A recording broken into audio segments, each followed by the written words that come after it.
101 questions et réponses à l'intention des enfants, la nature et les animaux. Question 1. Quand est-ce que le pissenlit fleurit? Lorsque le pissenlit fleurit, tu peux être sûr que tu peux sortir de chez toi sans manteau. Pas besoin de thermomètre. En effet, les fleurs du pissenlit ne s'ouvrent que lorsque la température extérieure dépasse 10 degrés. Si tu vois des pissenlits dehors, cela signifie donc qu'il fait plus de 10 degrés. Question 2. Comment le houblon grimpe-t-il?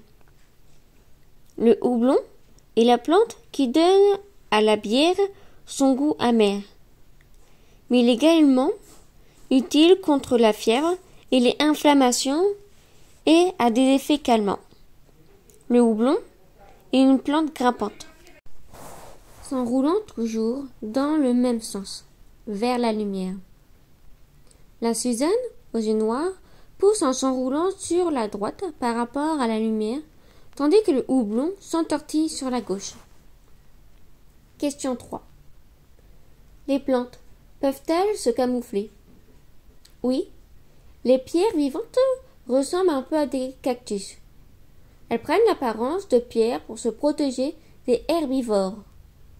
L'arôme dégage une odeur désagréable qui attire les mouches. Elles tombent alors dans un entonnoir et ne sont relâchées que lorsqu'elles ont fécondé les fleurs de la plante. Les fleurs capables d'effectuer les imitations les plus raffinées sont à rechercher parmi les orchidées. L'une d'entre elles ressemble à une abeille femelle et dégage la même odeur.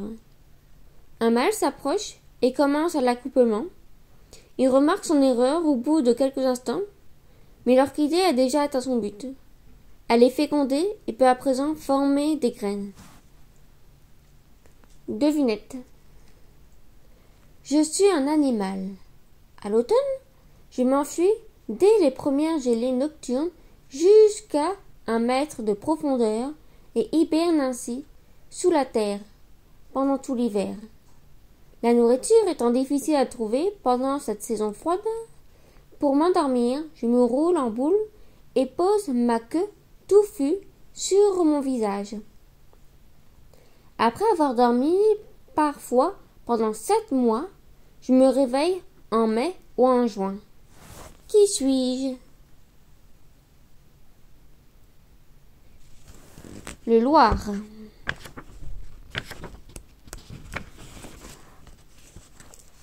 Question 4.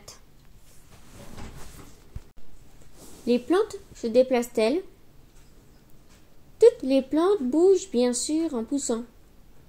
Ces processus sont très lents, mais certaines plantes effectuent des mouvements étonnamment rapides. La dionée attrape des insectes en refermant ses feuilles sur eux en 1/10 de seconde. Les fruits de la passalmine vont encore plus vite.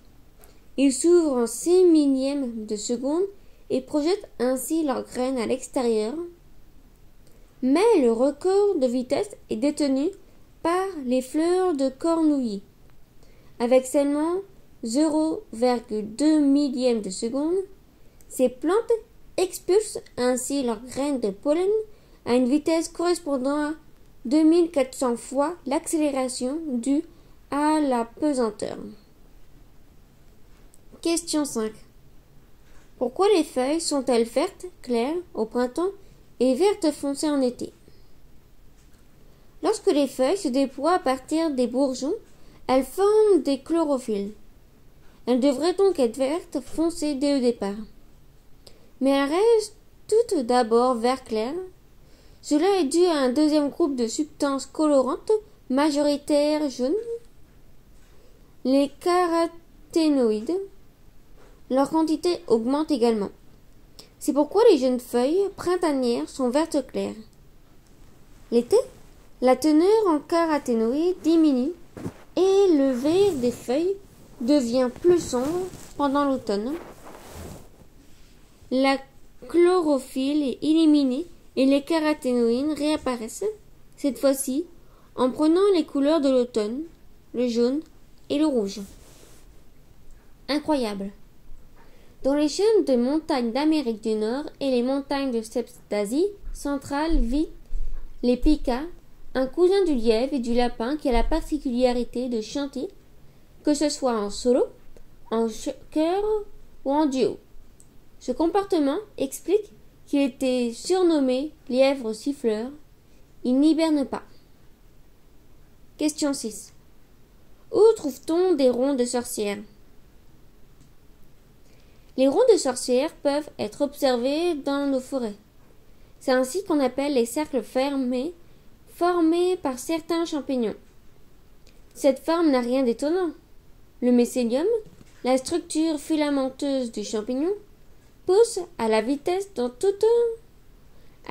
vitesse dans toutes les directions à partir d'un même point et finit par former des fructifications que nous appelons champignons. Il existe des phénomènes similaires en Namibie. Des surfaces circulaires nues apparaissent dans la steppe. Les scientifiques ont eu beau rechercher, ils n'ont toujours pas trouvé comment ces cercles des fées se formaient. Question 7. Quelle est la nourriture préférée du panda géant? Le panda géant se nourrit essentiellement des plus hautes herbes qui soient les bambous. Leur nom provient d'un mot malais et ils peuvent atteindre jusqu'à 40 mètres de haut. À titre de comparaison, l'herbe la plus haute de nos contrées est le rousseau, qui atteint environ 2 mètres de haut. La floraison des bambous ne se produit souvent qu'une fois par siècle, mais ils fleurissent alors tous en même temps avant de dépérir. Il existe peu d'animaux qui soient aussi friands de feuilles de bambou que le panda géant.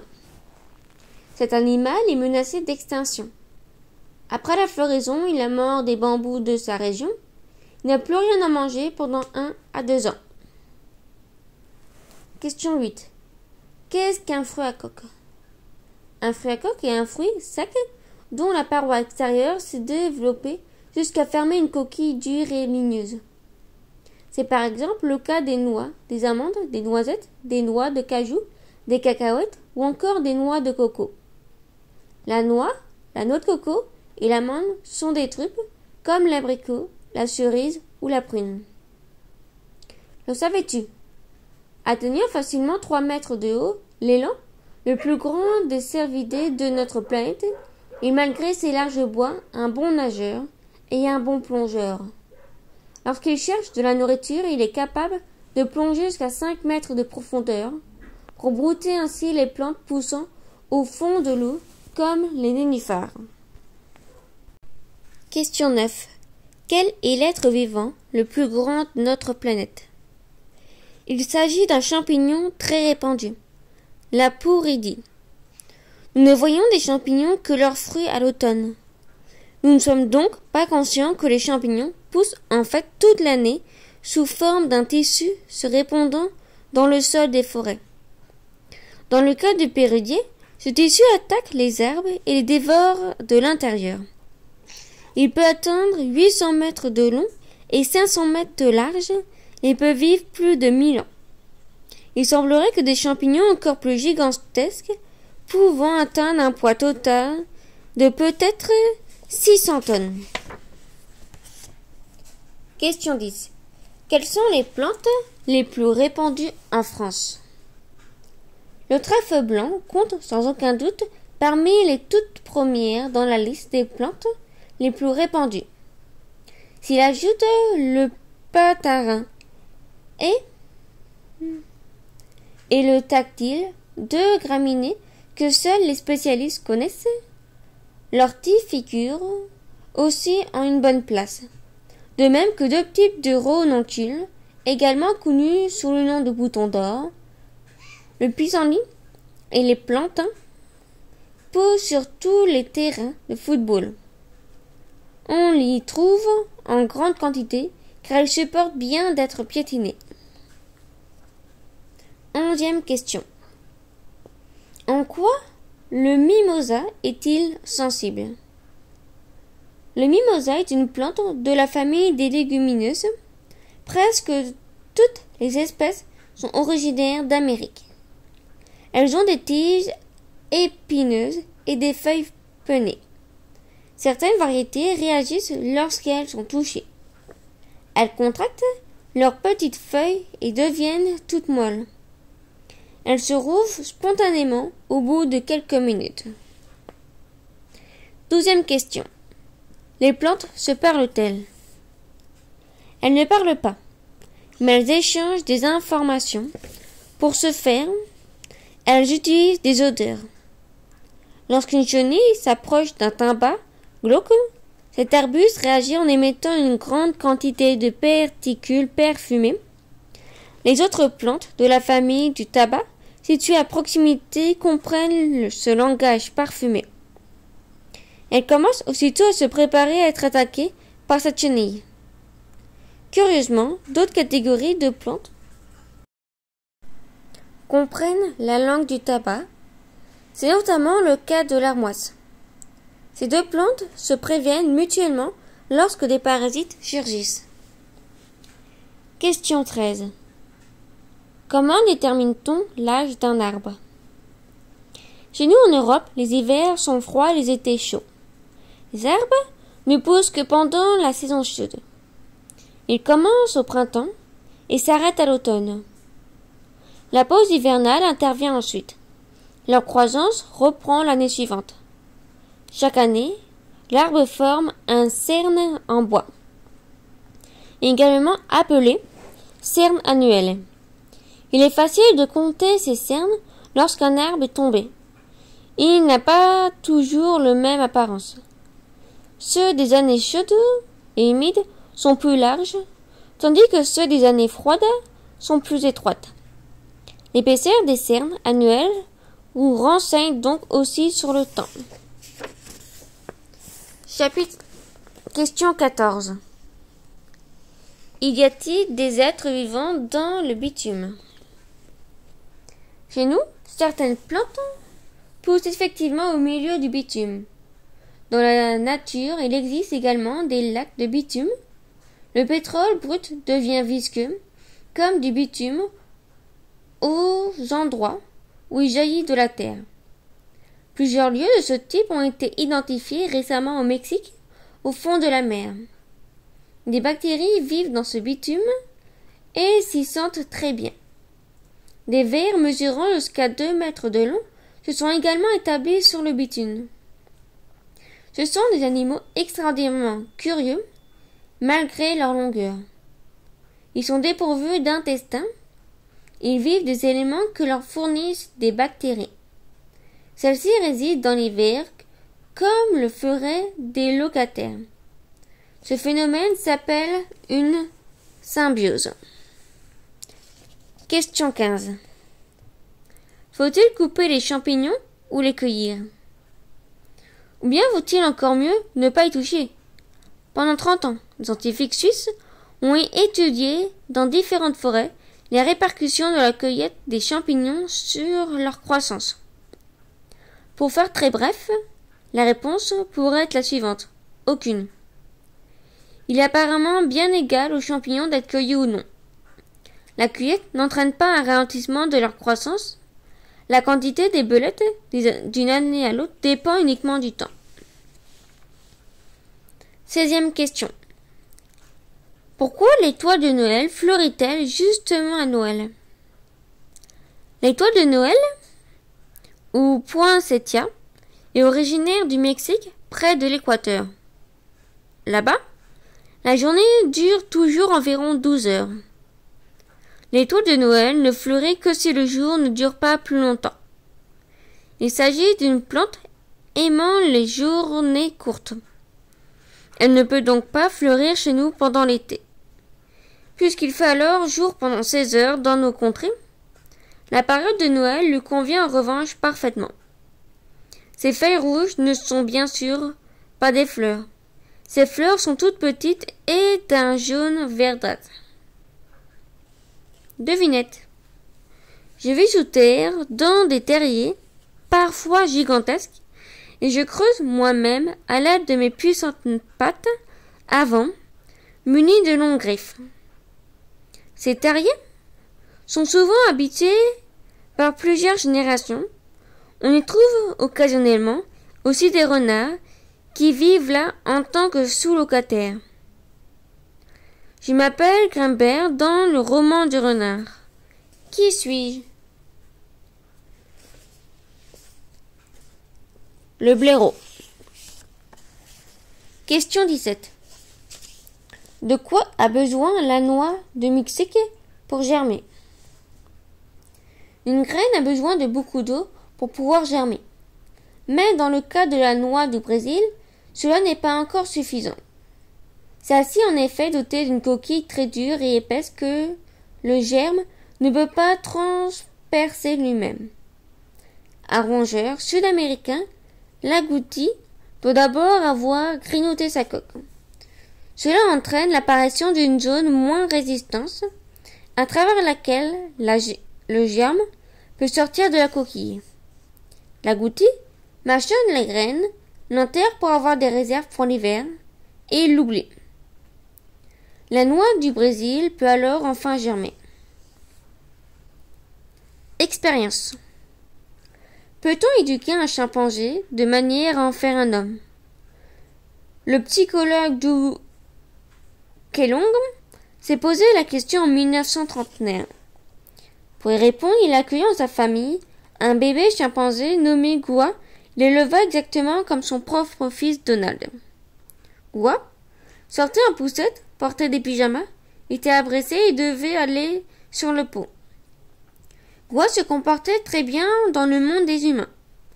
Elle obéissait mieux que Donald et elle inventait de nouveaux jeux plus rapidement que lui. Donald a appris le langage des signes, des singes, mais il ne parvient pas à surmonter un certain retard. Au bout de 19 mois, il ne maîtrisait que 3 mots. Donald rattrapa vite ce retard après l'interruption de l'expérience. Il devint plus tard un médecin très intelligent. Question 18. Combien pèse un arbre? Prenons un être, âgé d'une centaine d'années. À hauteur de poitrine, son tronc présente une circonférence d'environ 2 mètres. Cela correspond à un diamètre d'environ 65 cm. Il n'existe pas de formule permettant de calculer avec précision le poids d'un arbre. Un garde forestier expérimenté dirait qu'il pèse environ 4 tonnes. Mais il ne faut pas oublier qu'au-delà de sa partie visible, l'arbre se prolonge sous la terre. Les racines pèsent aussi lourdes. Un tel être porte quelques 500 000 feuilles, pesant plus de 100 kg. Mais logiquement, c'est le tronc et les feuilles d'un arbre qui pèsent le plus lourd. Question 19. Quel animal est le champion du monde de saut en hauteur? Le champion du monde est le cercopé de près. Cet insecte de 6 mm de long peut faire des sauts de 70 cm de haut. Pour cela, il doit se propulser à une vitesse correspondant à 400 fois l'accélération due à la gravité. Le cercope des prés n'a rien d'exotique. On en trouve dans tous les prés humides. Lorsque tu te promènes dans un tel pré, tu peux voir sur de nombreuses plantes une masse mousseuse connue sous le nom de crachat de coucou. C'est là que se développent les larves de cercope. Question 20. Quel animal a la durée de vie la plus longue? Le record est détenu par une éponge géante qui vit au fond de l'océan Antarctique, et dont il a été démontré qu'elle avait plus de 10 000 ans. Pour tous les autres animaux, l'âge limite semble être 200 ans. Il n'est toutefois atteint que par la tortue géante et la baleine franche de Groenland. Viennent ensuite les êtres pouvant vivre jusqu'à 100 ans. C'est le cas de l'homme, de la corneille, de la cigogne, de l'esturgon et de la carpe, ainsi que de la moule géante. En général, les oiseaux vivent plus longtemps que les mammifères. Et les grands mammifères vivent beaucoup plus vieux que les petits. L'éléphant atteint en moyenne l'âge de 70 ans, tandis que la souris ne vit que quelques années. Question 21. À quelle altitude les oiseaux peuvent-ils voler? Les alpinistes savent bien qu'il est très difficile de respirer au-delà de 7000 mètres. De telle altitude, l'air se raréfie à tel point que la progression est très difficile. Il faut effectuer 2 respirations laborieuses pour pouvoir avancer d'un pas, puis recommencer. L'oie à tête barrée ne semble pas connaître ce genre de problème. Au cours de sa migration, elle traverse l'Himalaya et atteint ainsi une altitude de quelques 8000 mètres, comme les avions de ligne. Question 22. Pourquoi la corne du rhinocéros a-t-elle la réputation d'être très précieuse? De nombreux peuples pensent que la corne du rhinocéros se compose d'une mystérieuse substance capable de guérir de nombreuses maladies. C'est la raison pour laquelle des rhinocéros sont encore chassés aujourd'hui. Les braconniers ne convoitent que leurs cornes. Des riches chinois sont prêts à leur donner jusqu'à 20 000 euros. S'ils savaient de quoi elle se compose, elle est en fait de la même substance que nos cheveux et nos ongles, c'est-à-dire la kératine. Ils auraient plus vite fait de se ronger les ongles, et cela leur reviendrait moins cher. Question 23. Où vit la plupart des dromadaires? Les dromadaires sont originaires d'Afrique du Nord et d'Arabie, mais la plupart d'entre eux vivent aujourd'hui en Australie. Vers le milieu du XIXe siècle, les Australiens étaient à la recherche d'un animal de transport et ont choisi le dromadaire. Près de 12 000 animaux ont alors été importés et la moitié d'entre eux ont été utilisés à la construction des voies ferrées. Ces dromadaires sont ensuite retournés à l'état sauvage. Aujourd'hui, environ 500 000 dromadaires vivent en Australie. Ils dévorent les plantes, pourtant plutôt rebourgries, qui poussent dans le désert. C'est pourquoi les Australiens réagissent désormais en les chassant. Les restaurants servent déjà de la viande de dromadaire. Question 24. Quelles sont ou quelles étaient les plus grandes créatures volantes? Les aigles? Les cigognes? Les renards volants peut-être? Et non. Les plus grands animaux volants étaient les ptérosauriens, qui vivaient à l'ère des dinosaures. Les ptéronodons, par exemple, étaient munis d'ailes présentant une envergure de 8 mètres. Une peau vraisemblablement duveteuse était tendue sur des os longues et fins. Les ptéronodons se nourrissaient de poissons qui pêchaient à la surface de l'eau. Chapitre 25. Question 25. Quelle est la différence entre les lapins et les lièvres? Le lapin de Garenne creuse en permanence des galeries formant un véritable réseau sous le sol. Il est actif la nuit. Plus petit que le lièvre des champs, ses oreilles sont plus courtes. Le lièvre ne creuse jamais de couloirs souterrains. Il se cache éventuellement dans des renfoncements peu profonds. Il est plus grand que les lapins et ses oreilles sont plus longues. Incroyable. L'animal domestique dont il existe le plus de variétés différentes est le chien. On dénombre en effet plus de 400 races différentes. Elles sont toutes dérivées de loup, qui peut aller du chihuahua, le plus petit race de chien, qui parvient à peine à la hauteur de nos chevilles, au lévrier irlandais, le plus grand chien avec hauteur au garrot à 80 cm. La taille n'est pas le seul critère à varier considérablement. Les chiens ont également des pelages très différents. Il existe même des chiens sans poils, comme le chien du Mexicain. Question 26. Quel animal a la tension sanguine la plus élevée? Notre cœur est une pompe.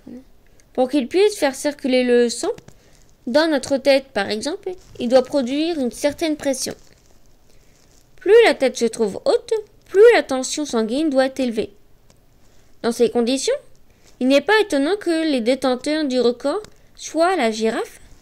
Sa tête se trouve à près de 3000 mètres au-dessus de son cœur. Question 27. Combien de bébés kangourous se partagent la poche de leur mère? Lorsqu'un bébé kangourou a environ 1 an, il aime téter encore dans la poche de sa mère. Mais il commence aussi à manger tout seul à l'extérieur. Quand il a soif, il court parfois jusqu'à sa maman. Il met juste sa tête dans la poche pour boire du lait. Ce lait est assez riche et en acide gras. Mais ce grand bébé a généralement aussi un petit frère ou une petite sœur qui est encore minuscule et qui rampe dans la poche. Ce bébé il passe tout son temps et a besoin de moins de graisse et davantage d'amidon. Les frères et sœurs partagent la même poche mais reçoivent un lait différent. Question 28.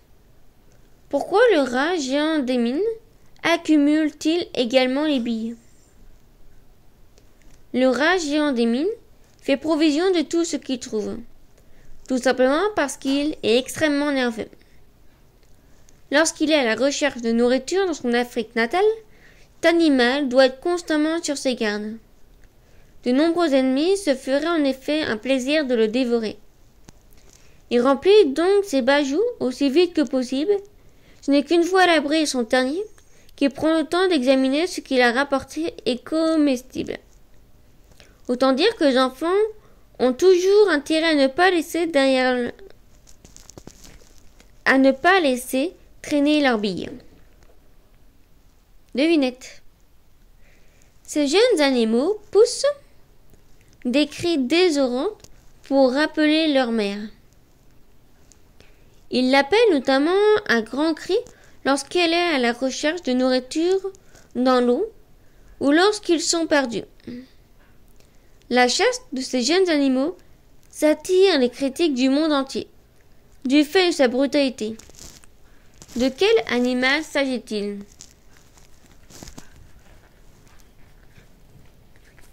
Le phoque. Question 29. Les dinosaures étaient-ils des mammifères ou des reptiles? Les dinosaures ont disparu il y a environ 60 millions d'années.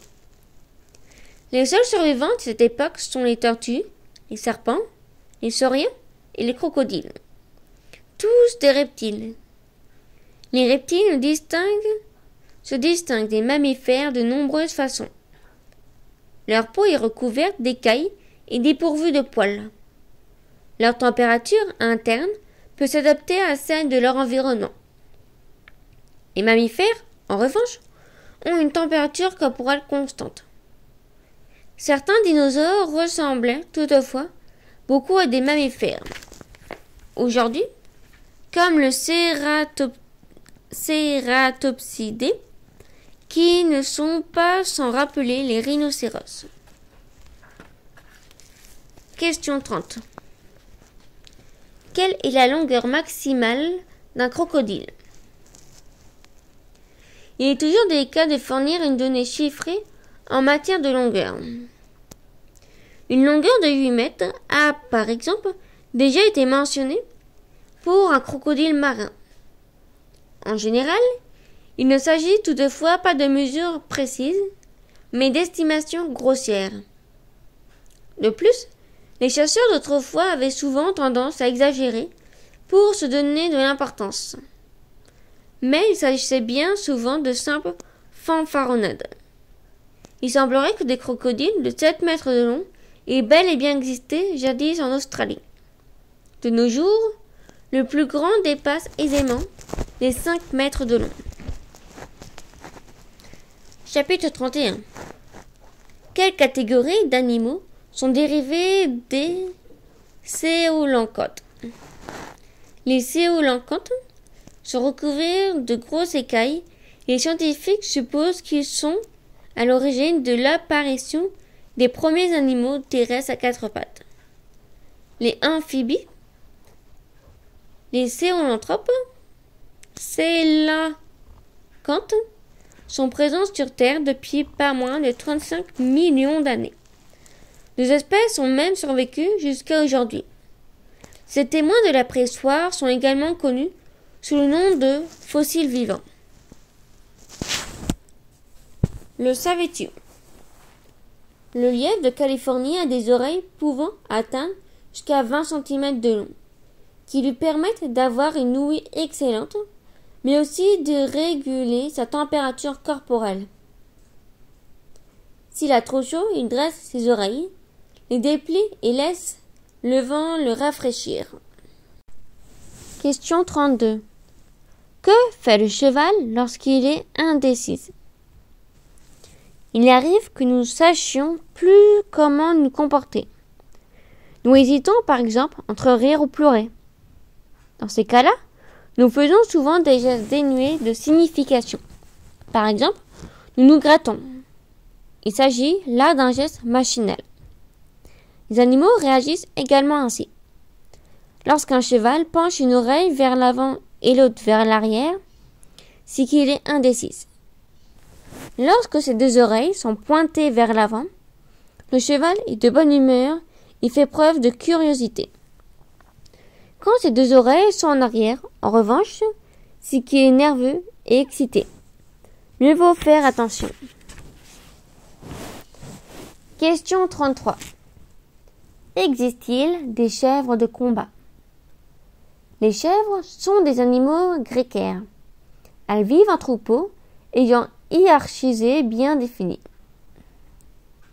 Comme les moutons et les loups-psis, celui qui mène le troupeau est défié dans des combats.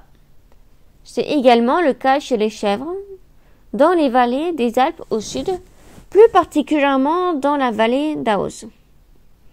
Vivant des chèvres très combatives. Elles sont même élevées pour participer à de véritables combats.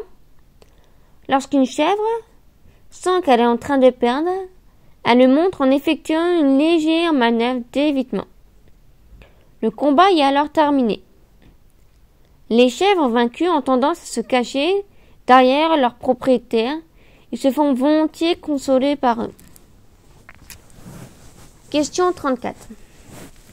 Pourquoi les chouettes et les hiboux voient-ils si bien la nuit? Les chouettes et les hiboux voient très bien la nuit parce qu'ils peuvent se contenter d'une très faible quantité de lumière résiduelle. On a découvert récemment que la plupart des oiseaux voient également les rayons ultraviolets, une couleur qu'aucun de nos organes ne perçoit. Ce phénomène a été étudié plus précisément chez le faucon cresserelle. Lorsqu'il s'immobilise en vol au-dessus d'un champ, il est capable de voir les traces d'urine et d'excréments de souris. En effet, l'urine des souris réfléchit la lumière ultraviolet et le faucon l'aperçoit. Question 35. Combien de temps une tortue verte peut-elle rester sous l'eau? Les tortues ont besoin d'oxygène et elles doivent respirer pour vivre. Mais la tortue verte se nourrit presque exclusivement d'algues, des herbiers marins. Ces pâturages se trouvent au fond des mers chaudes. Pour pouvoir y brouter sans devoir ressortir de l'eau en permanence, la tortue fait battre son cœur très lentement, de manière à n'avoir besoin d'aller chercher un peu d'air que toutes les 5 heures environ. La croissance des tortues vertes est très lente. Certaines n'atteignent l'âge adulte qu'à 50 ans. Tous les 3 à 6 ans, la femelle pond alors sur les plages des œufs d'où sortiront les bébés tortues. Question 36. Les petits poissons d'argent peuvent-ils nager?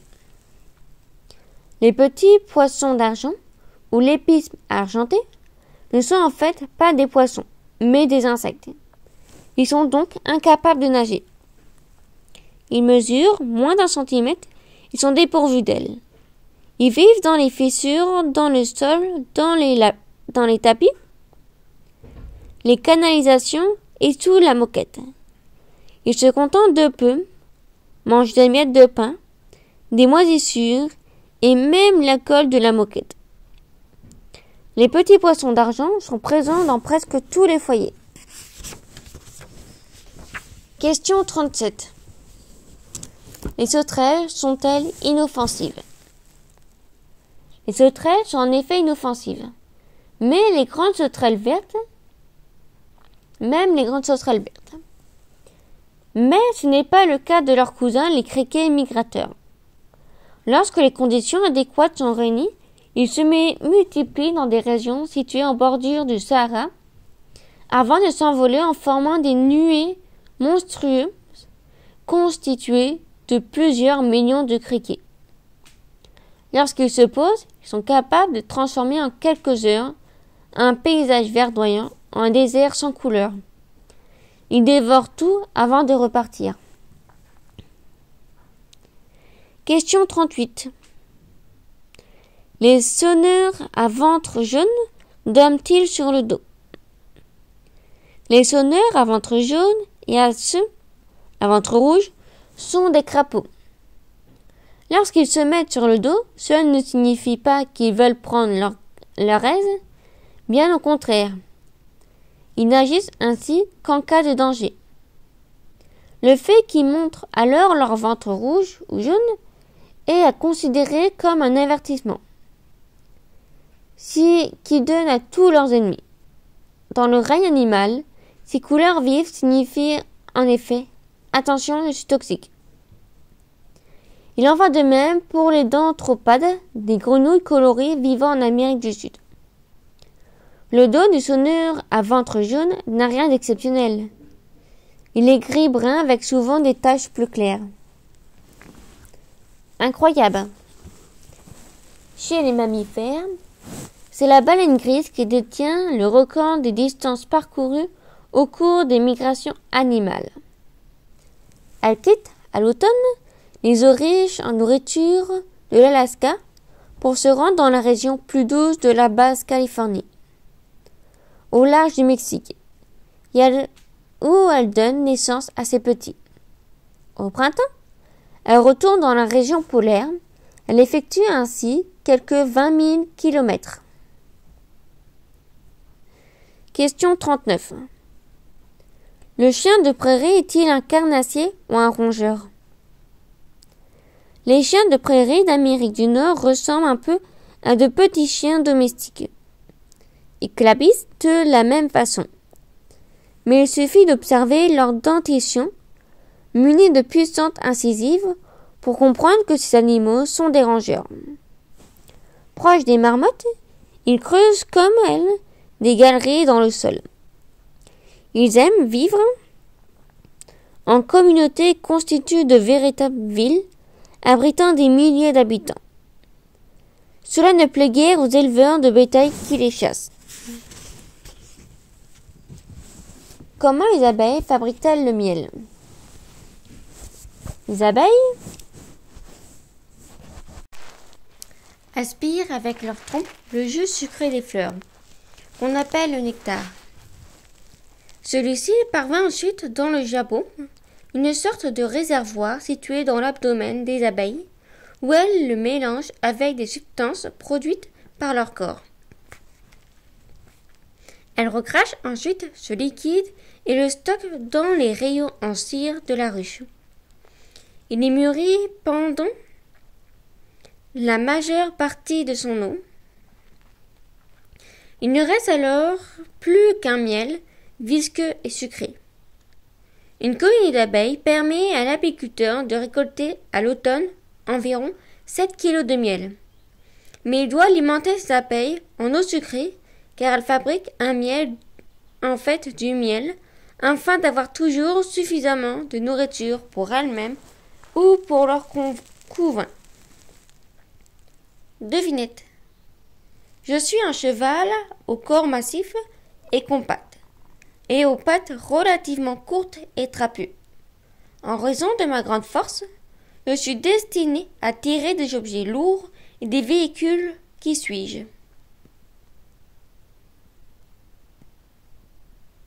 Le cheval de trait. Question 42. Question 41. certains animaux mangent-ils les tapis dans la maison? Les tapis de très bonne qualité sont faits en laine. Or, la laine se compose de cornes, comme nos ongles et nos cheveux. Cette matière est difficile à digérer. Mais il existe malgré tout un insecte qui mange la laine, la mite des vêtements. Sa pièce buccale étant atrophiée, elle est obligée de jeûner pendant sa courte vie. Mais la larve de ce petit papillon gris est redoutable. Elle apprécie autant les tissus en soie, les pullovers en laine, que les cols de fourrure. Question 42. De quel continent est originaire le raton laveur? Initialement, le raton laveur ne vivait pas chez nous.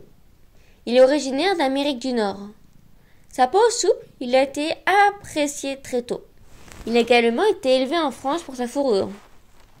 Certains animaux sont parvenus à s'échapper. Ils vivent aujourd'hui en liberté dans le nord de la France et dans de nombreux pays européens.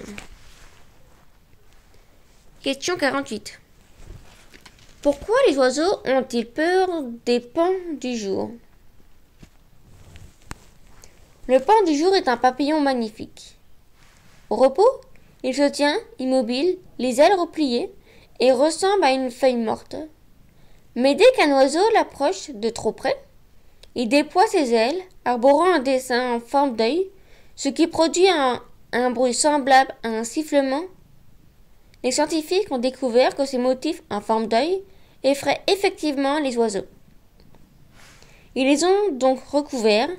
Suite à cette expérience, 13 papillons sur 20 ont été mangés. Alors que dans le groupe de 34 papillons, dont le dessin en forme d'œil était resté visible, 33 d'entre eux sont restés en vie. Question 44. Comment les vers luisants produisent-ils la lumière?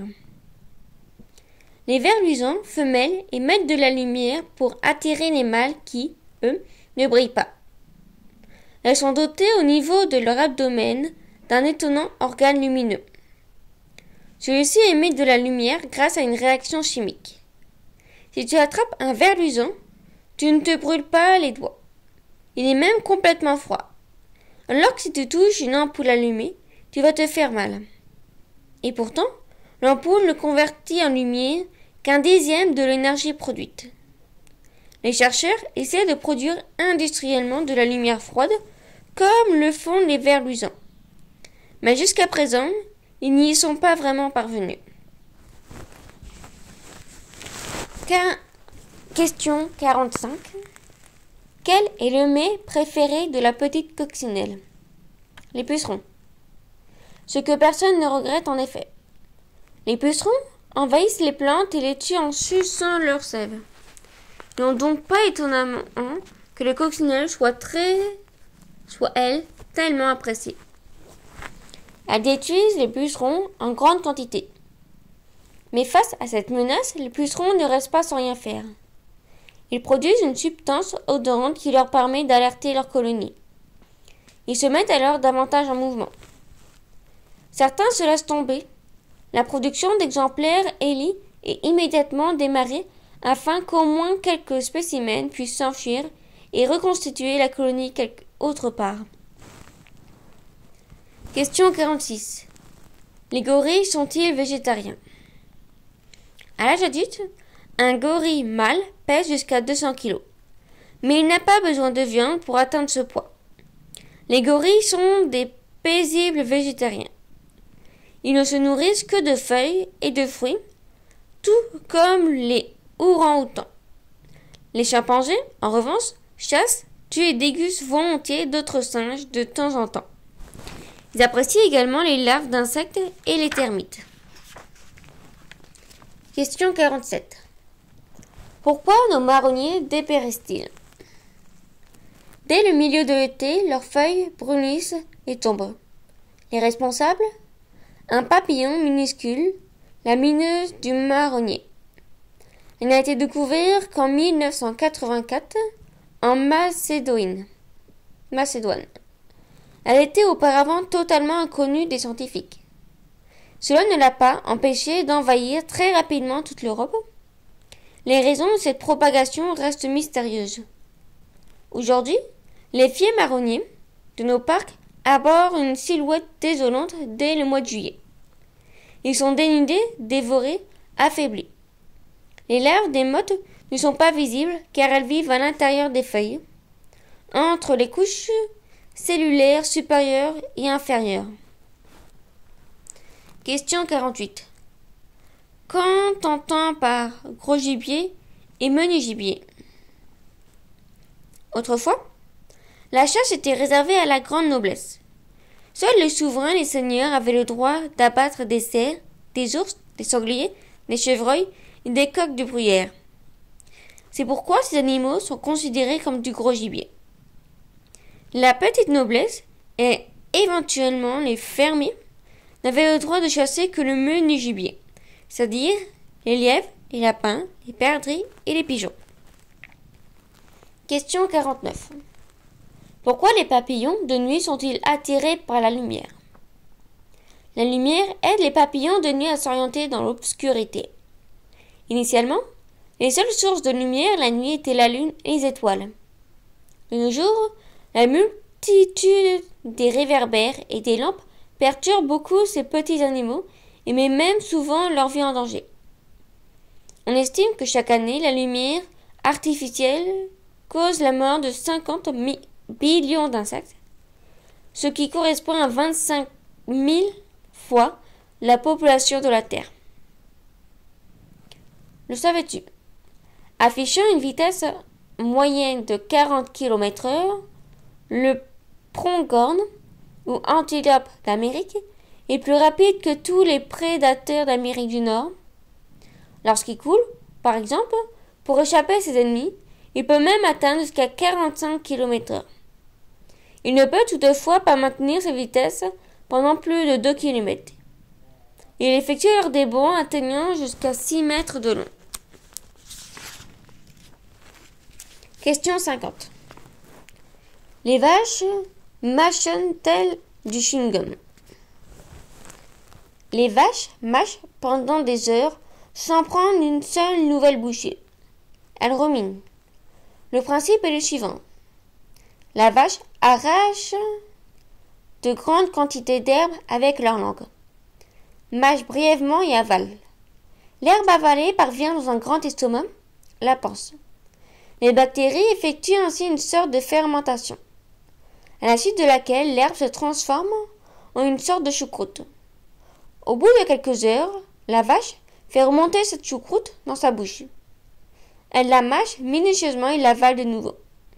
La choucroute, bien mâchée, passe alors dans un autre estomac, où commence le processus normal de la digestion. Question 51. Y a-t-il des perroquets en Europe? Les perroquets ne sont pas originaires d'Europe, mais certains de ces volatiles vivent en captivité sont parvenus à s'échapper. Une fois en liberté, ils ont fini par trouver un partenaire. Les perruches Alexandre, par exemple, sont originaires d'Inde, plus précisément d'une région montagneuse où les températures peuvent être assez froides en hiver. Elles sont donc habituées à un climat rude, ce qui explique qu'elles aient pu survivre chez nous en Europe. De nos jours, on trouve différentes espèces de perroquets dans de nombreuses villes. Question 52. D'où vient le nom des longicornes? Les longicornes, ou capricornes, constituent une famille d'insectes. Leur nom leur a sans doute été attribué en raison de leurs caractéristiques physiques. Ils sont en effet munis de longues antennes, cornes, parfois aussi longues que leur corps. Leur corps est généralement allongé et souvent très coloré. Le longicorne vit sur des branches fraîchement abattues ou sur des fleurs. Incroyable! Les chasseurs les plus performants de la savane sont les hyènes. Elles coursent leurs proies jusqu'à les mener à l'épuisement. Pendant la chasse, une horde de hyènes fuit vers un troupeau et essaie d'isoler une bête, généralement l'un des jeunes. Quelques hyènes restent derrière la proie, tandis que d'autres tentent de parvenir au même niveau qu'elles. Dès qu'elle est encerclée, elle est jetée au sol et tuée. Question 53. Les éléphants peuvent-ils entendre avec leurs pieds? Si tu es déjà dans un zoo, tu as déjà entendu le barrissement de l'éléphant. Ce cri, très puissant, permet aux éléphants de se comprendre entre eux. Mais depuis quelques années, on sait qu'ils communiquent également en utilisant d'autres sons. Ce sont tellement graves, encore plus que la musique d'orgue, que nous ne pouvons pas les entendre. C'est pourquoi on parle d'infrasons. Ils se propagent non seulement dans l'air, mais aussi dans le sol. Les infrasons, produits par les éléphants, sont en quelque sorte de mini-tremblements de terre. Les légères vibrations du sol sont perçues par les éléphants avec leurs pieds et leurs trompes. Ce sons leur permettent de communiquer avec d'autres éléphants se trouvant à des kilomètres de distance et de leur signaler ainsi où ils sont, où trouver à manger et où un danger menace. Devinette. Je mesure jusqu'à 30 mètres de long et peut peser jusqu'à 150 tonnes. Cela correspond au poids de 30 éléphants. À ma naissance, je mesure déjà 7 mètres et pèse 2 à 3 tonnes. 6 mois plus tard, mon poids s'est plus que décuplé, grâce au lait maternel extrêmement nourrissant. Je grossis d'environ 100 kilos par jour. Qui suis-je? La baleine bleue. Question 54. Certaines araignées vivent-elles sous l'eau? L'argironnette aquatique constitue effectivement une véritable exception. Elle est la seule araignée capable de vivre en permanence sous l'eau.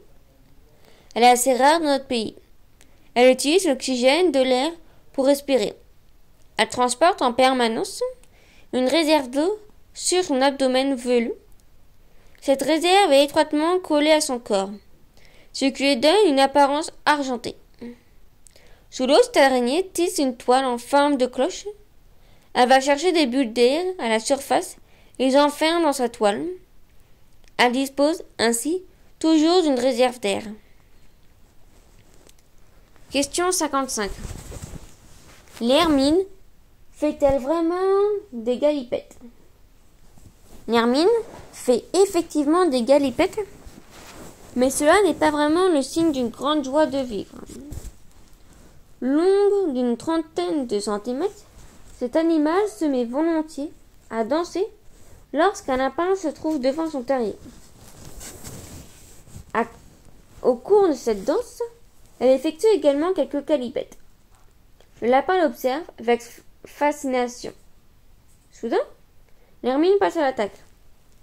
Elle plante ses dents dans le cou du lapin, juste à l'arrière du crâne, et tranche ainsi sa colonne vertébrale. Le lapin meurt sur le coup. La petite hermine a ensuite bien du mal à traîner sa proie gigantesque dans son terrier. Question 56. D'où viennent les perles?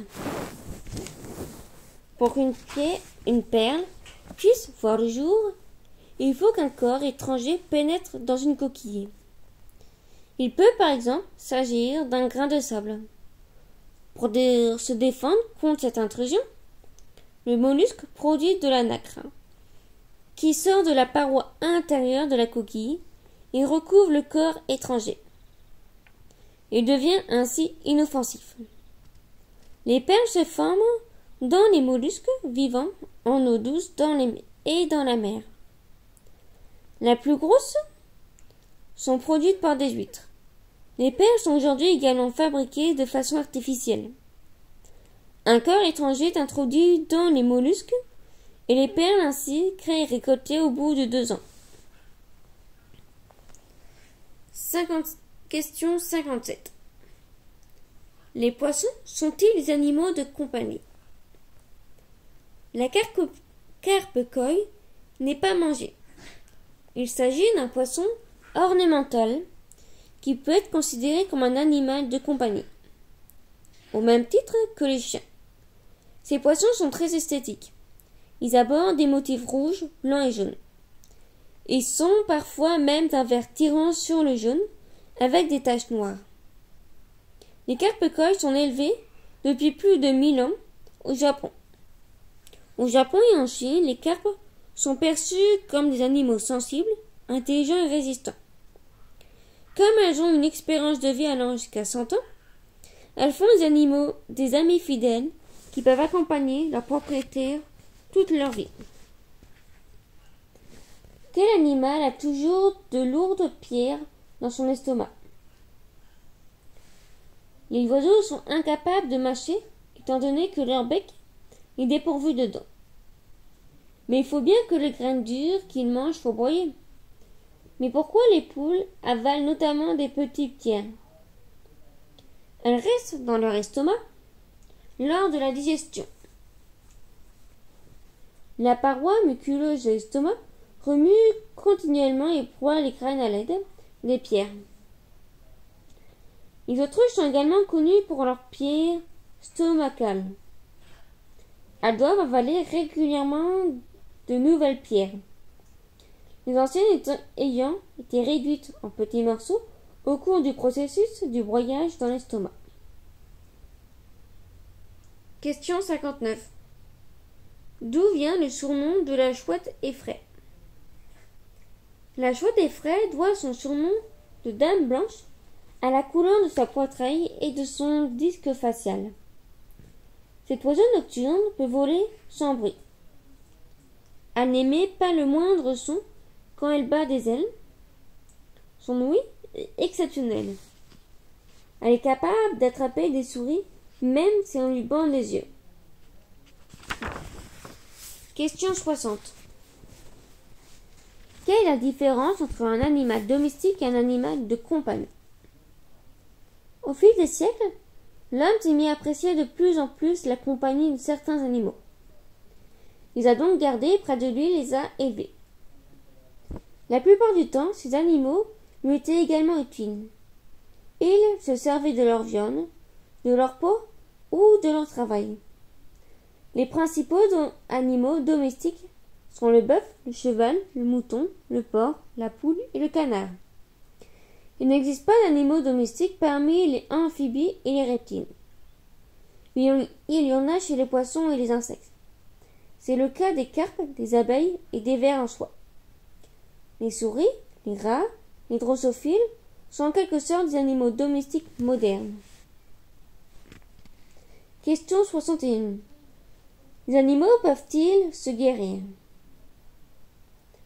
Les chiens mangent parfois de l'herbe. Ils agissent généralement aussi pour se faire vomir, car ils veulent se débarrasser de quelque chose qui ne leur convient pas. Pour obtenir le même résultat, d'autres animaux utilisent de la terre glaise. C'est notamment le cas de certains grands perroquets du Brésil. Les éléments contenus dans la glaise fixent certaines substances toxiques et les rendent ainsi inoffensives. Les éléphants mangent aussi de la terre, car ils ont besoin des minéraux qu'elle contient. Les chimpanzés savent quelles sont les plantes aux vertus médicinales, qu'elles doivent absorber lorsqu'ils sont malades. Les parents oiseaux garnissent leur nid d'herbes qui renforcent leurs petits. Question 62. Qui est Isengrin dans le roman du renard? Isengrin, qui signifie en fait casque de fer, est le nom du loup. Il est craint de tous, sans qu'il y ait de bonnes raisons pour cela. Il n'a jamais été prouvé qu'un loup ait attaqué et tué un homme. Les récits qui existent se rapportent auparavant à des chiens retournés à l'état sauvage. Ils sont, eux, vraiment dangereux. Toutes les races de chiens domestiques sont dérivées de loups. Le savais-tu? Les cachalots plongent généralement jusqu'à 1200 mètres de profondeur. Mais ils peuvent aussi atteindre une profondeur de 3000 mètres, ce qui constitue un véritable record dans le domaine de plongée. Nous le savons grâce à un cachalot qui s'était empêtré dans un câble sous-marin. Les analyses de l'estomac de ces animaux ont montré que les cachalots chassent les calmars géants à ces profondeurs. Ils chassent aussi les crabes peuplant les fonds marins. Question 63. Que fait un parasite? Les parasites sont des créatures qui vivent au détriment d'autres organismes, qui sont leurs hôtes. Un exemple très connu de parasite est le moustique, qui se nourrit de notre sang. Les poux, les puces et les punaises vivent également grâce à l'homme. Les vers intestinaux vivent dans nos intestins et déclenchent des maladies. Il existe également des communautés dans lesquelles tous les participants présentent un intérêt. Dans l'intestin vivent par exemple de nombreuses bactéries qui contribuent à la digestion. Certains arbres et certaines espèces de champignons ont besoin les uns des autres pour vivre. Dans ce cas précis, on parle plutôt de symbiote. Question 64. Les animaux peuvent-ils fabriquer des outils? Oui, ils fabriquent des outils. La plus douée dans ce domaine est la corneille de Nouvelle-Calédonie. La Nouvelle-Calédonie est un archipel situé entre l'Australie et l'île Fidji. C'est là que vit une corneille similaire au grand corbeau de chez nous. Elle aime attraper de la nourriture dissimulée dans des fentes et des fissures. Pour y parvenir, elle utilise les feuilles du Pentanus pour se fabriquer en plusieurs étapes bien précises un outil muni d'un hameçon bien piquant. La corneille de Nouvelle-Calédonie fait ainsi preuve d'une efficacité bien plus grande que celle, par exemple, des chimpanzés pour extraire les termites de leur terrier. Question 65. Quel oiseau obstrue l'ouverture de son nichoir? Les citelles torche-potes. Ce petit oiseau vif aime nicher dans le logis abandonné des pies. Pour empêcher d'autres oiseaux de s'installer dans ce nichoir, la citelle torche-pote obstrue son ouverture jusqu'à ce qu'elle seule puisse encore entrer et sortir. Elle utilise pour cela faire la résine des arbres ou de la terre. Sa partie supérieure est grise-bleue et sa partie inférieure est jaune-orange. Ses yeux sont couverts d'une rayure noire. C'est le seul oiseau d'Europe capable de descendre le long des troncs d'arbres, la tête en bas. Devinette. Je suis un animal qui vit en Afrique du Nord, dans le désert du Sahara. Pendant la journée, je reste généralement à dormir sous la terre, dans mon terrier. Je ne sors chasser qu'une fois la nuit venue, quand les températures sont plus fraîches. En cas de danger, je m'enfonce dans le sable. Le liquide contenu dans mon alimentation me suffit. Comme je n'ai pas besoin de boire, la vie dans le désert me convient parfaitement. Qui suis-je?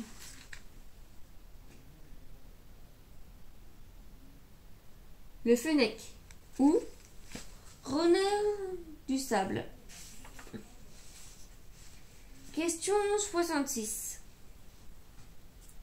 Les flamants roses ont-ils tous un joli plumage rosé? Les premiers flamants des eaux étaient blancs et non pas roses. Les scientifiques ont découvert que la couleur rosée des plumages provient des caroténoïdes. Il s'agit de pigments contenus par exemple dans les carottes. Ces caroténoïdes sont absorbés par les flamants rouges avec leur nourriture. Dans le cas des flamants, en liberté, ce sont surtout les petits crustacés. S'ils mangent autre chose, ils restent blancs. Aujourd'hui, les caroténoïdes sont ajustés artificiellement à la nourriture des flamands. Les mêmes principes s'appliquent au saumon.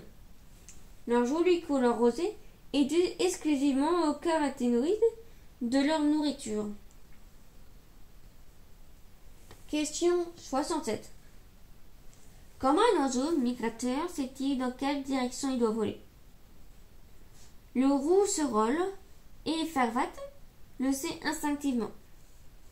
Personne ne lui apprend. Pour s'orienter, elle se base sur le champ magnétique de la Terre, sur le Soleil et sur les étoiles.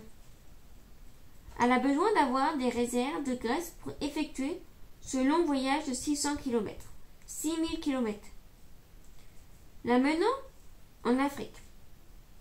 La rouserolle et Farvat volent vers le sud, mais ne traversent pas les Alpes.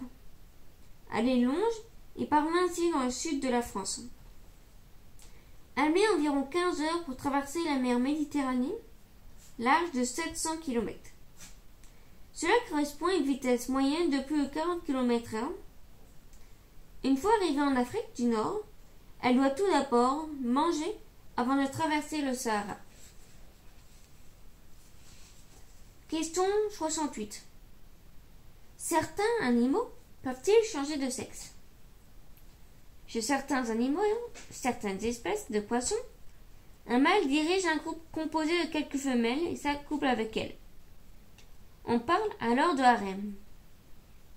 Si le mâle meurt, la plus grande des femelles reprend la direction du groupe et se transforme en mâle en l'espace de quelques jours.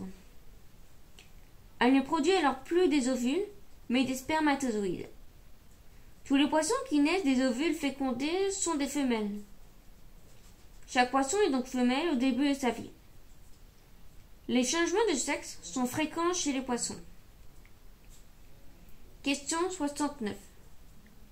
À quoi servent les couleurs de la salamandre terrestre? La salamandre terrestre n'a pas conscience d'être noire avec des taches jaunes. Mais sa couleur lui est utile, car elle lui sert de système d'avertissement.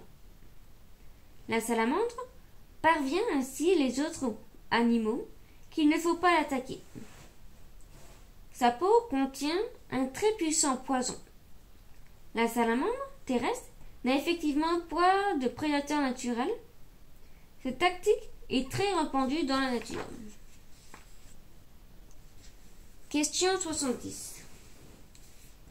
Qu'est-ce qu'un grand tétras? Le grand tétras, également connu sous le nom de coq de bruyère, cette espèce est aujourd'hui très menacée. Les femelles sont assez quelconques. Les mâles produisent lors de la parade des sons curieux. On entend donc une partie de ce chant. Ces sons sont pour la plupart trop graves pour que nous puissions les percevoir. Incroyable? Dans les régions tropicales d'Amérique centrale et d'Amérique du Sud, vivent 3 espèces de chauves-souris qui se nourrissent du sang de vertébrés en sang chaud. Elles utilisent leurs dents acérées pour déchirer la peau des animaux endormis et lèchent le sang qui s'écoule. Question 71. Pourquoi certains dinosaures étaient-ils aussi gigantesques? Plus une espèce animale est grande, moins ses représentants sont nombreux. Il existe ainsi davantage de souris que d'éléphants sur notre planète. Les scientifiques ont déterminé qu'il ne peut y avoir sur Terre d'animal pesant plus de 10 tonnes. Mais pourquoi certains dinosaures étaient bien plus grands que les éléphants? Nul ne le sait. Il a été établi que les monstres préhistoriques ne pesaient pas 100 tonnes, mais 40 tout au plus. Comment cela se fait-il? La réponse à cette question tient en quelques mots. Des poches d'air. Des poches d'air étaient en effet reparties sur tout le corps des dinosaures, ce qui explique qu'ils n'étaient pas si lourds que ça. Ces poches d'air leur permettaient de disposer de suffisamment d'oxygène et de se refroidir pratiquement. Question 72. Les éphémères ont-elles vraiment une vie éphémère? Les éphémères sont des insectes ailés. Certaines d'entre elles ne vivent effectivement que quelques heures, juste ce qu'il faut pour s'accoupler et pondre des œufs. elles ne pensent même pas à manger. Le moment venu, les larves sortent des œufs des éphémères. Elles vivent plus longtemps qu'on pourrait le penser. Parfois même plusieurs années. Elles vivent dans l'eau où elles se nourrissent de très fines particules. La vie des éphémères n'est donc pas si brève que ça. Question 73. Pourquoi les yeux des chats brillent-ils la nuit? Les yeux des chats domestiques et sauvages nuisent la nuit lorsqu'ils sont éclairés par un rayon de lumière. Il en va de même pour les chouettes et les hiboux, les rats, les chiens, les chevreuils et même les araignées. Les yeux de tous ces animaux sont munis d'une sorte de miroir qui réfléchit la lumière parvenant sur l'œil. Les animaux aux yeux brillants ont une excellente vision nocturne, contrairement aux êtres humains. Question 74. Les cicintelles sont-elles des animaux diurnes ou nocturnes? Les cicintelles est un insecte arborant un joli vert métallique. Ce genre de couleur vive est généralement porté par des animaux actifs pendant la journée. Les animaux nocturnes présentent la plupart du temps des couleurs plus sombres. Mais il existe naturellement des exceptions à cette règle, notamment chez les papillons de nuit.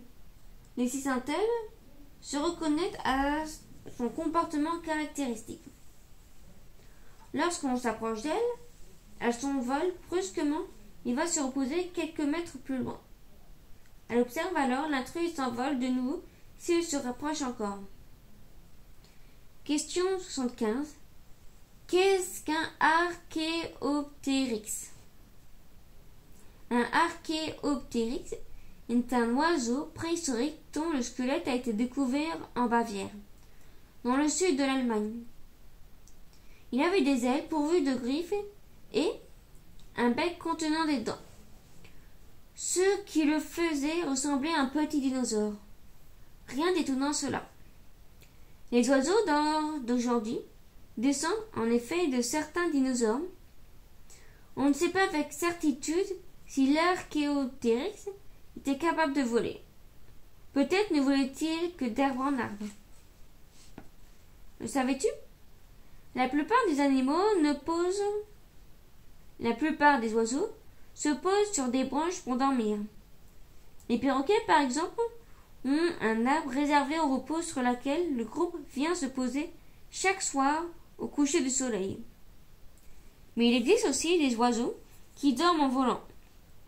Le martinet noir passe ainsi pratiquement toute sa vie dans les airs. Même son nid est installé très haut, sur des murs élevés et des falaises. Au sol, le martinet noir est très maladroit. Il ne parvient pas à se réenvoler tout seul. Question 76. Qu'est-ce qu'un botryphe typographe? Le botryphe typographe est un petit coléoptère redouté par les gardes forestiers. Il peut en effet causer des dégâts considérables dans les forêts. Ces larves creusent des galeries sous l'écorce des arbres, le plus souvent des épicéas. S'ils étaient déjà fragiles, ils en meurent. Le botryphe chalographe appartient à la même famille. Question 77. Certains insectes peuvent-ils être considérés comme des animaux domestiques? Le terme insecte nous fait davantage penser à des parasites et des organismes pathogènes qu'à des animaux qui nous sont utiles. Certains le sont pourtant beaucoup, notamment le cas de l'abeille. Elle se pose sur les fleurs et les féconde. Sans les abeilles, il n'y aurait pratiquement plus de fleurs. Le deuxième animal domestique parmi les insectes est le ver de soie. Lorsque ces larves se transforment en chrysalide, ils forment un fil immense. C'est à partir de ce fil très fin que la soie est fabriquée. Devinette. Comment appelle-t-on les petits sangliers tant qu'ils portent un pelage rayé? En cas de danger, ces jeunes animaux s'immobilisent dans la végétation touffue et sont bien camouflés grâce à leur rayures. Les mocassins. Question 78. Comment différencie-t-on les mâles et les femelles chez les oiseaux? Il est très fréquent que l'on ne puisse pas dire si des oiseaux sont mâles ou femelles. Dans certains zoos, les employés ont installé 2 perroquets dans la même cage et entendu pendant des années que des petits naissent. Mais ils avaient mis ensemble 2 mâles ou 2 femelles. Pendant longtemps, il était indispensable qu'un vétérinaire examine l'intérieur des oiseaux pour pouvoir déterminer leur sexe. Aujourd'hui, un test génétique permet d'obtenir le même résultat. 3 plumes suffisent pour savoir si un perroquet est mâle ou femelle. Les dauphins sont-ils des animaux intelligents? Dans l'ouest de l'Australie vivent les grands dauphins, ou dauphins souffleurs, une espèce de dauphin qui a développé un comportement très spécial. Ils vont chercher au fond de la mer des éponges qu'ils enroulent autour de leur museau lorsqu'ils recherchent de la nourriture dans le fond sableux de l'océan. Ils cherchent apparemment à se protéger contre les piquants de leur proie. Curieusement, seules les femelles agissent ainsi. Ce comportement ne semble pas être héréditaire. Les mères l'apprennent à leurs filles. On parle alors d'actes acquis. Les animaux en sont apparemment aussi capables. Question 80. Quel animal a les plus grands yeux? Dans le règne animal, les plus grands yeux appartiennent à des animaux qui vivent en une telle profondeur sous la mer qu'il est pratiquement impossible d'y voir quoi que ce soit. Il s'agit des calmars géants. Leurs yeux ont un diamètre pouvant atteindre jusqu'à 40 cm. En Nouvelle-Zélande, un calamar géant au corps mesurant 8 mètres et aux tentacules longs de 14 mètres a un jour été rapporté à terre. L'analyse continue de l'estomac de cachalot ayant mangé des calamars a montré qu'il existe des spécimens affichant une longueur totale de 25 mètres. Personne n'en a toutefois encore jamais vu de vivant. Question 81. Le cerf-volant peut-il transpercer du bois avec ses pinces? Non. Le céloptère peut certes pincer très fort, mais pas de là à transpercer du bois. Seuls les mâles sont équipés de pinces. Ils se livrent ainsi à des combats pour obtenir les faveurs des femelles. Celles-ci pondent des œufs dans le bois mort de chêne. Les larves y vivent pendant plusieurs années avant de se transformer en chrysalide. Question 82. Pourquoi les hirondelles indiquent-elles le temps qu'il va faire? Lorsque les hirondelles volent bas, mieux vaut emporter un imperméable. Il va généralement bientôt pleuvoir. Il y a alors des basses précisions, si bien que les insectes ne volent que faible altitude. Les hirondelles qui se nourrissent d'insectes les suivent. Elles volent donc tout près du sol. Par beau temps et en cas de haute pression, les insectes sont dispersés partout dans l'air. Question 83. Chez quel poisson le fait d'avoir des enfants est une affaire d'homme? La femelle de l'hippocampe pond ses œufs dans une poche située sur le ventre du mâle. Celui-ci les couvre avant de les mettre au monde quelques semaines plus tard. Les hippocampes sont des poissons très curieux. Museau en forme de pipette, yeux mobiles, indépendants l'un de l'autre, position verticale. Malheureusement, ces merveilleux animaux vont mal. Les Chinois les utilisent depuis des siècles en guise de remède contre toutes sortes de maux. On trouve des hippocampes séchés partout en Chine. Question 84. Les mouches portent-elles des pois? Les mouches que nous connaissons est la mouche domestique qui a tendance à nous ennuyer. Parmi les mouches qui vivent dans nos contrées, Seules quelques espèces sont dotées de jolies raies jaunes et noires. La situation est bien différente dans les régions tropicales. Là-bas, les mâles de certaines espèces portent de véritables ramures qu'ils utilisent dans des combats. Comment ces animaux parviennent-ils à voler avec ces bois? Et pourquoi en portent-ils? Pour les femelles qui ont un faible, pour les mâles munis de grands bois. Incroyable! Les araignées ne sont pas les seules à construire des pièges. Les chercheurs ont découvert que certaines fourmis en posent aussi. Une espèce brésilienne vivant dans les arbres construit une sorte de longue toile avec de la soie végétale. Il est recouvert d'une moisissure. Ce toit comporte de nombreux trous à travers lesquels les fourmis peuvent guetter. Dès qu'une sauterelle se pose sur cette installation, les fourmis sortent de leur cachette et maintiennent leur proie jusqu'à ce que d'autres fourmis les piquent à mort. Question 85. Beaucoup de personnes meurent-elles de piqûres de serpents en France? Il existe en France 5 sortes de serpents venimeux, une couleuvre et 4 vipères. La couleuvre de Montpellier est la seule couleuvre possédant du venin, qui est toutefois peu toxique. Elle n'est donc pas dangereuse. Chez les vipères, la plus répandue est la vipère aspic. Les morsures des vipères sont dangereuses, mais elles sont très rarement mortelles. Question 86. Pourquoi les groupes de grands oiseaux forment-ils souvent un V en vol? À l'époque de la migration, à l'automne et au printemps, on voit souvent des groupes d'oiseaux migrateurs voler haut dans le ciel. Il s'agit de plus souvent d'oies sauvages. Ils volent en V. Chaque oiseau est légèrement décalé par rapport à celui qui le précède. Ces oiseaux économisent ainsi de l'énergie, car leurs prédécesseurs les protègent un peu du vent. Leur cœur peut donc battre moins vite.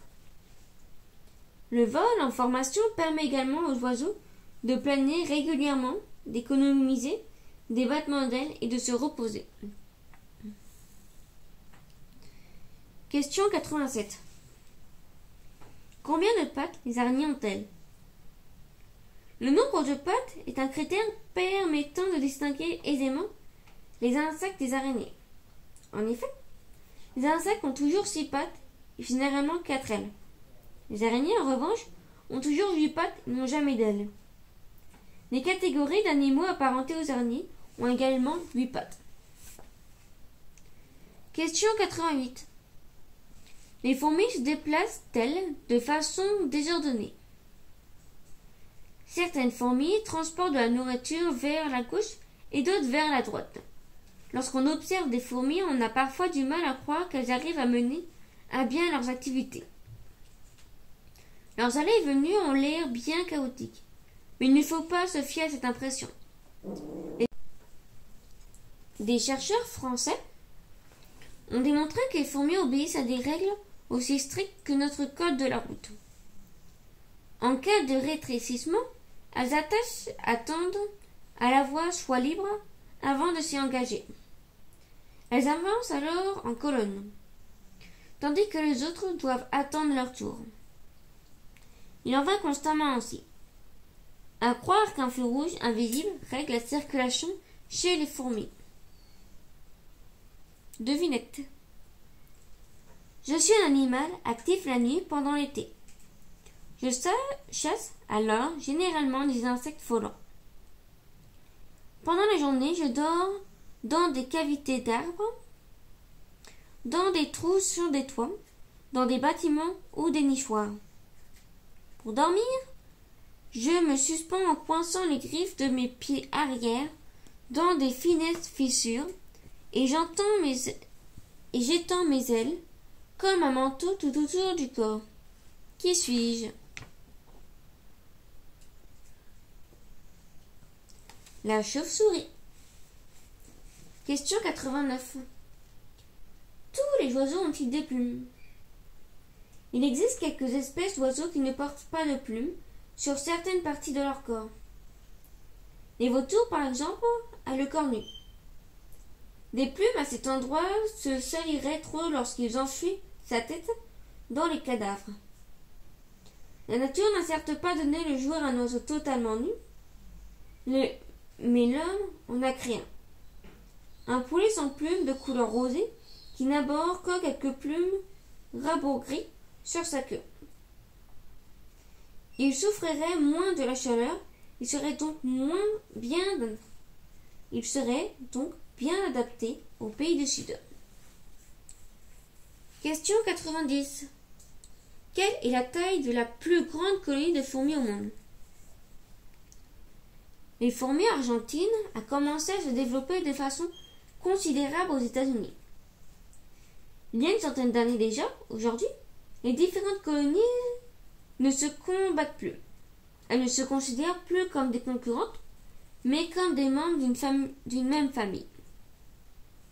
On trouve donc dans l'ensemble de la Californie une seule colonie géante formée par ces fourmis. Mais ces colonies encore plus importantes, les fourmis existent en Europe.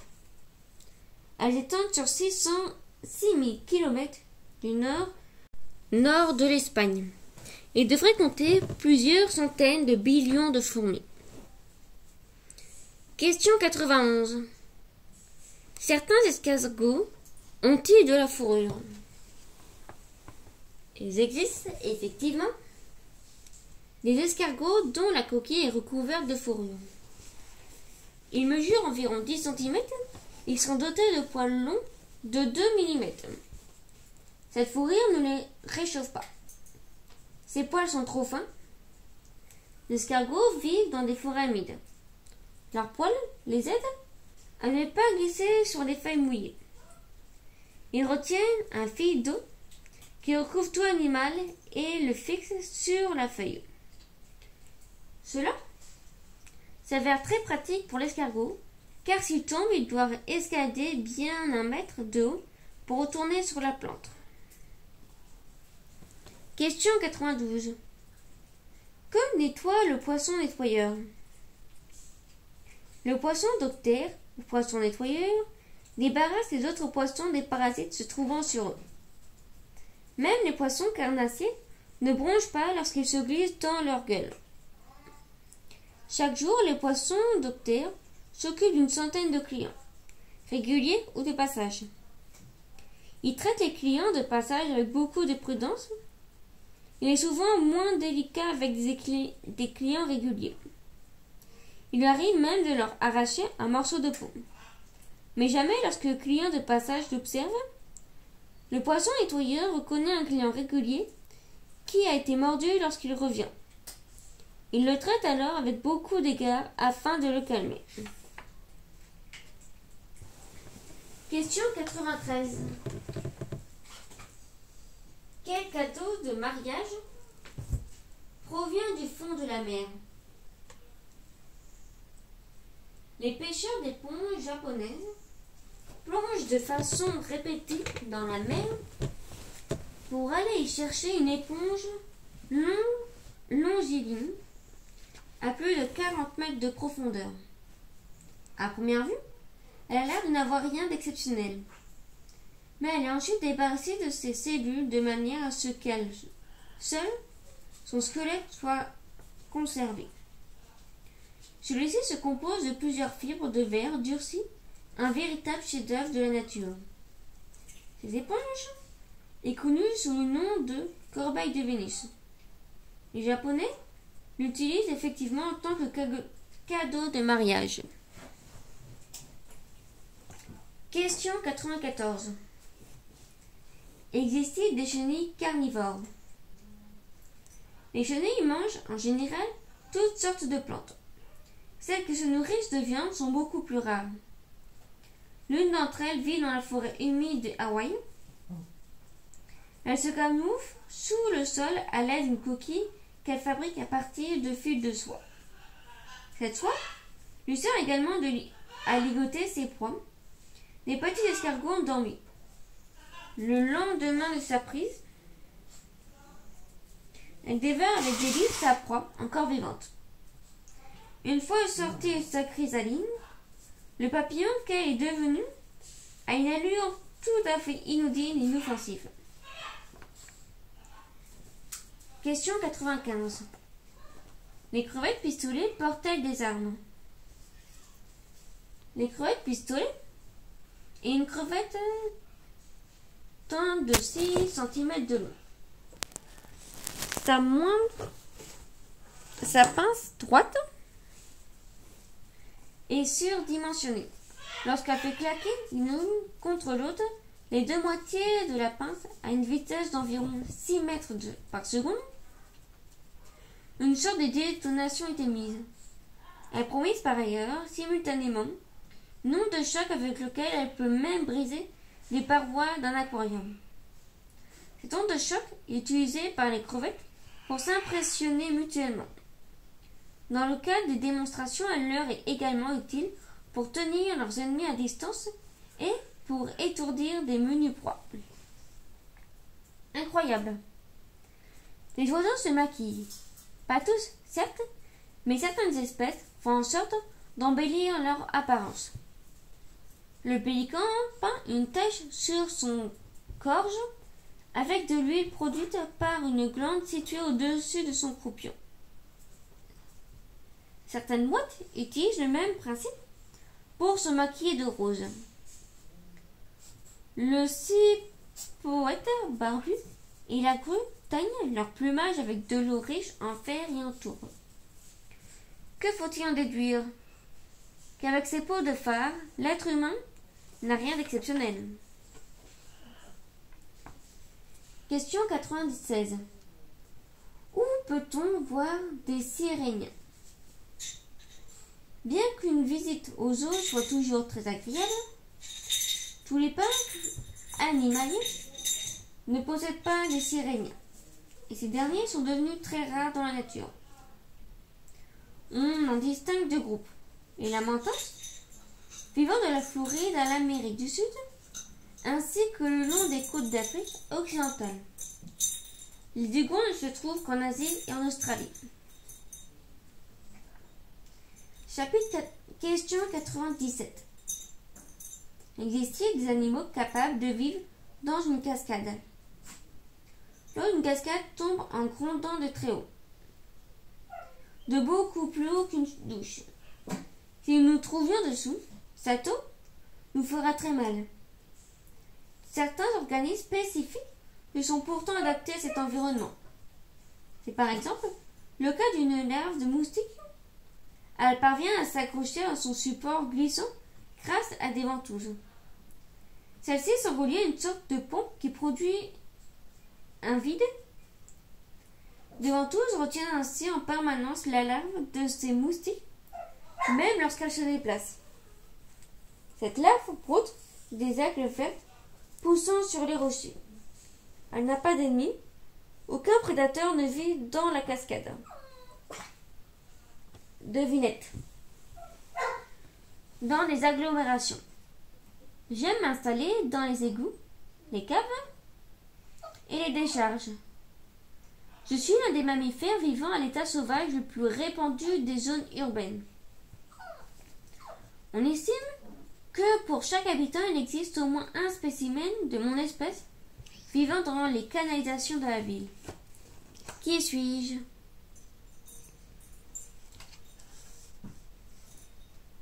Le rat d'égout. Question 98. Tous les papillons se nourrissent-ils du nectar de fleurs?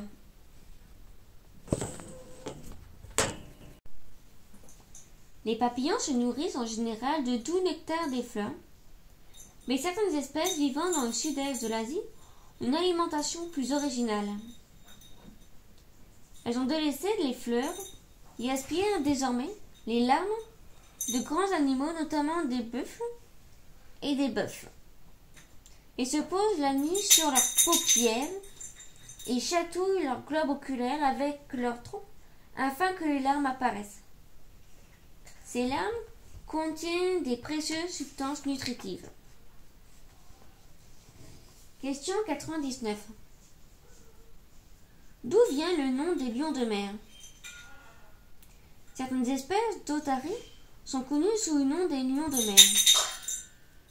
Cela est dû au fait que les mâles sont dotés d'une crinière rappelant celle des lions. À part cette crinière, le lion de mer de Steller est quasiment dépourvu de poils. Son cri ressemble également au rugissement d'un lion. Et lorsqu'il le fait ressentir, il se dresse souvent sur des nageoires avant. Il atteint alors plus de 2 mètres de haut. Les femelles sont plus petites et ne pèsent que le tiers du poids des mâles. Elles vivent en revanche nettement plus longtemps. Les lions de mer de Steller vivent environ 20 ans, tandis que les femelles ont une espérance de vie d'environ 30 ans. Question 100. Comment chassent les araignées? Certaines araignées creusent dans le sol des galeries qu'elles referment avec des couvercles très discrètes. Elles installent ensuite des fils de soie à proximité de ce piège. Lorsqu'un animal les touche, l'araignée cachée dans son trou est prévenue se précipite dehors. Elle laisse toutefois une patte dans l'ouverture afin que la porte ne se referme pas sur elle. Le savais-tu? Le bœuf musqué est le mammifère possédant le plus grande longue fourrure. Elle peut atteindre jusqu'à 90 cm de long au niveau de son cou et sur ses flancs. Grâce à ses épaisses toissons, le bœuf musqué sont bien protégés contre le froid. Question 101. Qu'est-ce qu'un escargot sénestre? Les escargots sénestres sont des escargots dont la coquille est enroulée dans le sens contraire de celui des autres escargots. Un escargot sur 20 000 seulement a sa coquille enroulée et tournée vers la gauche. Alors elles s'enroulent sur la droite chez nous. Les autres gastropodes. Les escargots sénestres, qu'on appelle également escargots gauchos, sont donc très rares. Certains collectionneurs sont prêts à payer 250 € pour un tel spécimen. Fin du livre.